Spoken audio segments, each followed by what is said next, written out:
how to have better relationships, better intimacy, receiving the love that we truly desire. Okay? And Tantra Kriya Yoga path is really the path of commitment, the path of commitment to yourself, the path of commitment to your spiritual evolution, the path of commitment to your thriving and to the spiritual practice. So it is a spiritual path, and it embraces all levels of our being, from the spiritual aspect up to the physical manifestation and everything in between. So our emotional being, our mental, energetic, and psychological levels of our being. The spiritual dimension is really the starting point, or it can be approached from the opposite direction in case mainly of Western cultures. So where the physical well-being, such as yoga practice, they appeal to us. Sometimes we even stumble upon the spiritual path because something happens to us. Better sex appeals to the ego. It's more appealing to the ego's craving, having bigger and better orgasms. But this is really the side effects. The emphasis is on ritual. Tantra is a spiritual path. And a spiritual path requires surrender of the individual's ego. And it's okay, because our ego helps us function on planet Earth. So we must remember that we're all human divine design, and we all have contradictory aspects of ourselves, whatever we define ourselves to be. That is really where the fun starts. By committing to this path, to the path of evolution, we actually can have immense fun along the way. We can have amazing, mind-blowing, reality-bending orgasms that may render us incapable of even coherent speech. What we declare that we're committing to, that is really the start of the practice of our spiritual journey in this life. And that is about propelling consciousness to a whole new level, realizing that we are actually one with all that is. To do this, we need to go through the different layers and aspects of the ego. It's through the training, through the false identifications with some elusive aspects of our personalities. And going through that, we actually emerge this transcendent being called the spiritual being or the spiritual warrior. The easiest way to accomplish this is really by actually enjoying ourselves. So often, the spiritual path deny pleasure, and they deny things as if though that is a higher spiritual practice. Buddha was teaching mainly to people who were highly wealthy, and that was because they were not concerned about survival. Very poor people actually don't have the capacity for a spiritual attainment because they are so engaged in everyday basic survival, where they're getting food from or where they're getting warmth or shelter from. Enjoying yourself is not a luxury. Enjoying yourself is actually a must for the spiritual evolution, not only of yourself, but propelling the whole planet to a new realm. So by having fun, that's how you attain that. Sexual meditations can be part of this path. In Tantra, we are the scientist. We are also the experiment, and we are also reaping the benefits of the result. So we're the result. Is not sabotaging the experiment, not sabotaging it for ourselves. And this is really important. This is your home play for today. If you're love partners and you're in the same apartment, that's great. If you're not, you could do that over Skype or phone or Zoom. You may ask a very dear friend. So asking for what you truly desire in the depth of your heart. So it's identifying your true heart's desire. Identify what you long for most, what you desire, what you long, what you crave, what you pine for. Write it down. Before you share that with anyone, write it down, what you truly desire. Describe exactly how you crave to receive this. For instance, I desire my hair to be, or my scalp to be massaged. But drilling down, how do I desire that to happen? How do I desire that to occur? And be very precise, because as much as I would love the other person to read my mind and give me something without me having to ask, I need to actually identify what it is that I truly desire. It's my roadmap to where I'm going. After you've written down exactly and precisely, and you've drilled down at least 3 times, honing it, being very precise, your home play second stage is to communicate this to your love partner or your friend.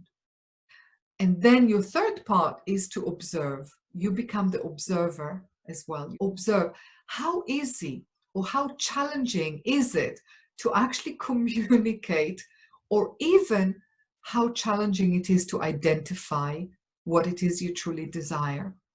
To admit to ourselves is really hard sometimes for some people. Some people might even draw a blank on this, and that's okay. That is uncovering and unearthing years of not getting, not receiving, not allowing ourselves to receive what we truly desire. And this is well ingrained from childhood, or sometimes it even a karmic ancestral wound, or a choice of being the martyr. Doesn't serve, but it's a choice that we've made at some point of our life.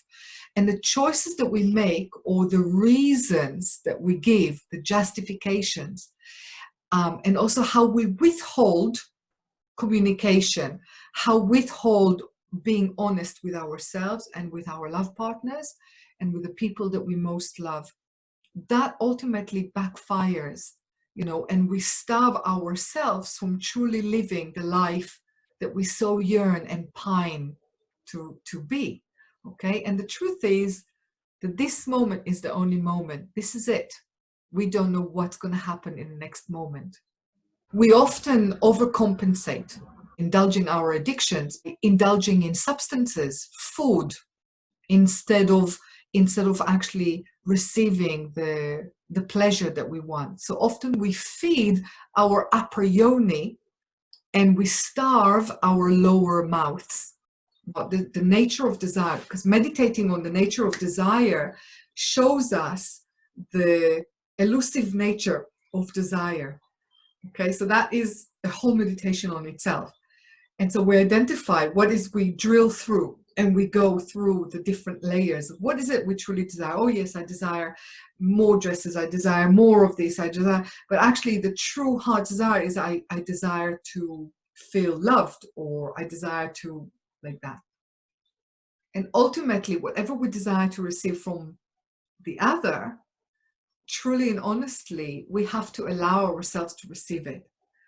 So with couples, if a person, a partner is wanting to be more loved, to feel more loved, it's not the duty of the partner to give them more love. We identify that, say for instance, I desire to feel more love. It's not the duty of my partner to provide me with more love. It is my duty to myself to allow myself to receive more love, or to be loved. The key is what we desire to receive most, we ultimately have to give that. We cannot crave that which we are not. We cannot crave and long to be reunited with that which we do not know from within. So if I'm craving to feel more love, my purpose here is to actually give more love. If I desire my partner to be more amorous and demonstrative, it really is my duty to be more amorous and demonstrative. So this meditation is about identifying, being honest and authentic in communicating it to ourselves, acknowledging what it is my true heart's desire. Because people think, oh yeah, I want a bigger house, I want a bigger car, I want, millions in my bank account, but actually they crave acknowledgement or acceptance or love, those kind of things. And that which you crave to receive, you have to give. And actually just being that. So if you desire to receive love, I invite you to become love, be love. So you are the well of all wealth within you. You are the source. On a practical level, what can be as simple as for partners or people who are on their own, singles in a house, or love partners who are in different properties, physical proximity. A simple way of doing it is actually by, using either Zoom or agreeing a certain time zone to use this. And as you touch, say for instance, you identify that you desire and crave a touch. You want a touch and certain words to be whispered. You can actually use your hand to touch yourself in a certain way that you desire. You can say and whisper those words, or you can receive the whispering of the other person. Spiritually, we are inseparable from all that is. The separation of the individuation is an illusion. And so when we're able to, through practice, when we're touching our own body as if though the love partner is touching us, and when we're touching our body as if though we are touching the beloved or the divine, that is the spiritual practice. It's training ourselves to touch consciously as if though we're touching the body of the divine, and as if though the hand of the divine is touching ourselves. That's an individual practice. And I give very specific tantric meditations in my training. We're going to start a couple training on the 21st of June. So I look forward to having you join me on my very unique training. And I request that you love the one that you're with. They are your God, goddess. They are your guru. Namaste.